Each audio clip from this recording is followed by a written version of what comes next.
Report तो आप ही की है ना, मेरी तो नहीं है रिपोर्ट, ये फेल है रिपोर्ट जो आपने विद लिमिट है। सर मैं बताता हूँ, 290 सप्लीमेंट्री स्पेसिफिक पूछे ना ताकि वो जवाब दे सके। और सर इन सैंपलों के फेल होने से क्या क्या परेशानी होती है? टाइफाइड, हेजा, हेपेटाइटिस, गैस्ट्रोराइटिस, जोनोटिक, ऐसी प्रॉब्लम होती है, बीओडी और सीओडी और टीडीएस सर। और जिन पर कभी कमी पाई जाती है तो उनके ऊपर फाइन भी लगा, तकरीबन 1,83,00,000 रुपए हमने इनके ऊपर जुर्माना लगाया, 1,81,39,00,000 ये जुर्माना भी लगाया। बंद भी करते हैं, बंद करने के बाद जो उनमें कमियां पाई जाती है जो ठीक कर देते तो फिर चला देते। जी मामन जी, माननीय मोमन खान जी ने सवाल किया, 5 सवाल है इसके, तो जो उत्तर जो है वो सदन के पटल पर मौजूद है। अध्यक्ष महोदय, आपके माध्यम से मैं मंत्री ने मेरे को जो जवाब दिया है, मैंने पूछा है कि जो सैंपल करते हैं एक बहुत अहम मुद्दा है जो मेवात के कम से कम 18 लाख आदमियों से जुड़ा हुआ है। तो उस ग्राउंड वाटर की जो सैंपलिंग होती है, क्या उस पर मॉनिटरिंग होती है? दोनों कहते हैं होती है। एक कहते हैं कि जीरो लिक्विड डिस्चार्ज, कोई ऐसी एक होता है जीरो डेटर डिस्चार्ज, क्या वो प्लांट यहाँ लगाया जा सकता है? इन्होंने कह दिया यहाँ इम्प्लीमेंट नहीं होता। क्या ये सच है कि जो वहाँ आसपास के किसानों की जो फसलें हैं वो सरसों वो इनके ब्लड खून से भरी हुई है? इन्होंने कह दिया हमने सारे अफसर भेज के देख लिए, वहाँ कुछ नहीं है। वे एक और पूछा सेनेटर हाउस में, आप सर सबका तो पूछ रहा हूँ, बताता हूँ सप्लीमेंट्री जब पूछो जब ये पूरे हो जाएंगे सर तभी पूछूंगा सर। वो तो सबने पढ़ लिया, इन्होंने कहाँ पढ़ा सर किसी ने भी। और सर एक पूछा कि सेनेटर हाउस में जब आप कोई सैंपल कर दो फेल हो जाता है, उस पर पेनल्टी लगा देते हो, उसके बाद क्यों चलता है, क्यों उनको क्लोजर की रिपोर्ट नहीं देते हो? एक पूछा है कि क्या गवर्नमेंट 5 साल में डिटेल दी जाए मुझे कि रिसीव गवर्नमेंट ड्यूरिंग द कितनी कंप्लेंट आपको मिली है? मैं आपके माध्यम से मंत्री जी से ये भी कहना चाहता हूं कि जब पिछली बार मैंने क्वेश्चन लगाया था तो उस टाइम इन्होंने 7 की सीटीओ दी थी, कंसेंट टू ऑपरेट 7 चलेंगे, अब चल 5 की और दे दी। 2 किलोमीटर में मांडीखेड़ा के आसपास 8 बूचड़ खाने हैं सर। हमारा मेवात का भविष्य खतरे में चला गया, ना तो कोई बिल्डर आता, ना कोई प्लॉट काटने के लिए आता सर। इन बूचड़ खानों ने हम बर्बाद करके रखते हैं। मेरी मंत्री से ये पूछता हूं कि आपने कहा है कि सैंपल एक आपका यूनाइटेड फार्म प्रोडक्ट कहते हैं कि विद इन लिमिट है उसकी, 27 लोगों को हमने सैंपल लिया था सर। ये रिपोर्ट तो आप ही की है ना, मेरी तो नहीं है रिपोर्ट, ये फेल है रिपोर्ट जो आपने विद इन लिमिट है। सर मैं बताता हूँ, 290 सप्लीमेंट्री स्पेसिफिक पूछे ना ताकि वो जवाब दे सके। और सर इन सैंपलों के फेल होने से क्या क्या परेशानी होती है? टाइफाइड, हेजा, हेपेटाइटिस, गैस्ट्रोराइटिस, जोनोटिक, ऐसी प्रॉब्लम होती है, बीओडी और सीओडी और टीडीएस। सरकार इस पे गंभीर क्यों नहीं है?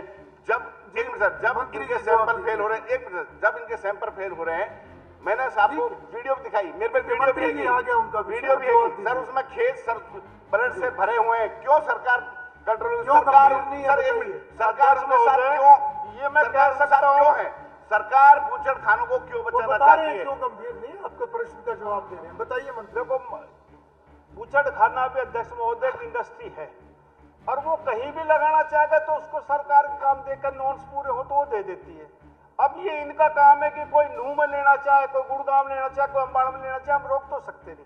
सरकार अपनी कंडीशन देखती है, उसको परमिशन देती है। और वो जो नूह का जो इलाका है वो उत्तर प्रदेश से भी लगता है और राजस्थान से भी लगता है। ज्यादातर जो ये भैंसें आती हैं वो राजस्थान और उत्तर प्रदेश से आती है, हरियाणा से बहुत कम आती है। दूसरा, जितने भी ये प्लांट लगे 99% इनका कटा हुआ मीट एक्सपोर्ट होता है, हिंदुस्तान में यूज नहीं होता। जहां तक पानी की सवाल है तो हरियाणा पोल्यूशन कंट्रोल बोर्ड के अलावा सेंट्रल पोल्यूशन कंट्रोल बोर्ड भी इसकी इंक्वायरी करता है। जहां जहां शिकायत मिलती है हरियाणा पोल्यूशन कंट्रोल बोर्ड भी उसकी इंक्वायरी करता है। हमने जब जहां जहां शिकायत मिलती है डीसी की अध्यक्षता में एसडीएम मौके पे जाता है, एक पशुपालन का अधिकारी जाता है, आरओ जाता है और 2-3 अफसर जाते हैं। उनकी कमेटी बना रखी, उनकी कमेटी की रिपोर्ट मेरे हाथ में, सबने सैंपल पास किए, कोई दिक्कत नहीं। जिस भाई ने ये शिकायत की थी, एक अरशद था और एक हासम, उनने बाकायदा लिख के दिया कि हमने यहाँ मौके पर जाकर देखा, अब यहाँ कोई दिक्कत नहीं, लिखा हुआ स्टेटमेंट उनका है। तो ये नहीं है कि सरकार इंक्वायरी नहीं करती। सिविल सर्जन जाता है, वेटरनरी सर्जन था, आरओ पलवल और आरओ नूह भी वहां गए हैं। डीसी की अध्यक्षता में कमेटी बनती है और जिन पर कभी कमी पाई जाती है तो उनके ऊपर फाइन भी लगा। तकरीबन 1,83,00,000 रुपए हमने इनके ऊपर जुर्माना लगाया, 1,81,39,39,000 ये जुर्माना भी लगाया। बंद भी करते हैं, बंद करने के बाद जो उनमें कमियां पाई जाती है जो ठीक कर देते तो फिर चला देते। जी मामन जी मंत्री सर कि इन्होंने सैंपल लिए थे सर, और कुछ एक तो यूनाइटेड फार्म हाउस का लिया था 24 नौ को, उसमें आता है नॉन कंप्लाइंग। उसके बाद लिया था इन्होंने एक फेस है जो स्टकपुरी में, उसका लिखते हैं 8 नौ को सैंपल लिया, नॉन कंप्लाइंग क्लोज। आज तक फैक्ट्री क्लोज नहीं हुई, आज तक बुचर खाना क्लोज हुआ। एक अल्लाह के लिया था उसको क्लोज किया। अध्यक्ष महोदय 21/10 को हमने वो क्लोज की सर, और 23/2/26 को खोल दिए सर। बोलने तो दो, अब बोलने 21/10/25 को बंद की और 23/2 जब उसने कंप्लाइंस कर लिया तो 23/2/26 को हमने खोली और उस पर हमने जुर्माना लगाया 22,68,000। हमें सर पैसे से मतलब नहीं है, हमें अपने स्वास्थ्य का ध्यान रखना सर। तो परमानेंट तो अध्यक्ष महोदय जो इंडस्ट्रीज को बंद नहीं कर सकते, जो बोलना पड़ता है। मुझे बोलने नहीं देते सर। मैं ये कहता हूँ जब ये पूछ सर, एक मिनट, सटकपुरी में इतना बुरा हाल है, जितना सटकपुरी गए प्रधानमंत्री को 9 लेटर लिखे, मुख्यमंत्री को 12 लेटर इंडस्ट्री 3.5 महीने बंद रही है। आप कुछ कहना बहुत शॉर्ट में अगर कुछ कहना, जब सरकार बहुत शॉर्ट में अगर सरकार ये बताए हो गया मोहम्मद जी सर, सरकार ये बताए जब मेवात के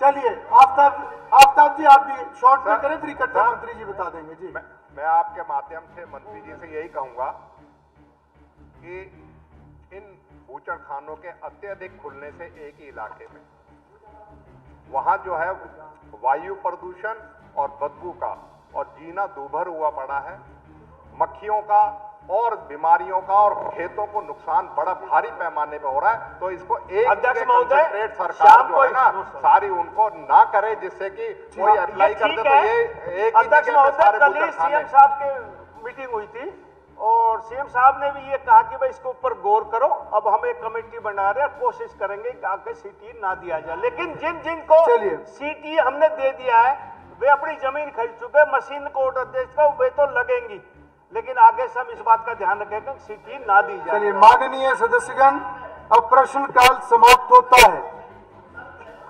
नहीं, अभी प्रश्नकाल समाप्त हो गया है। माननीय सदस्यगण, मुझे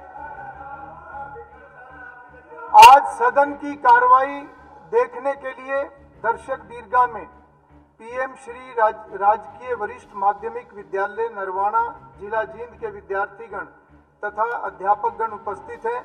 मैं अपनी तथा पूरे सदन की तरफ से इनका स्वागत करता हूं।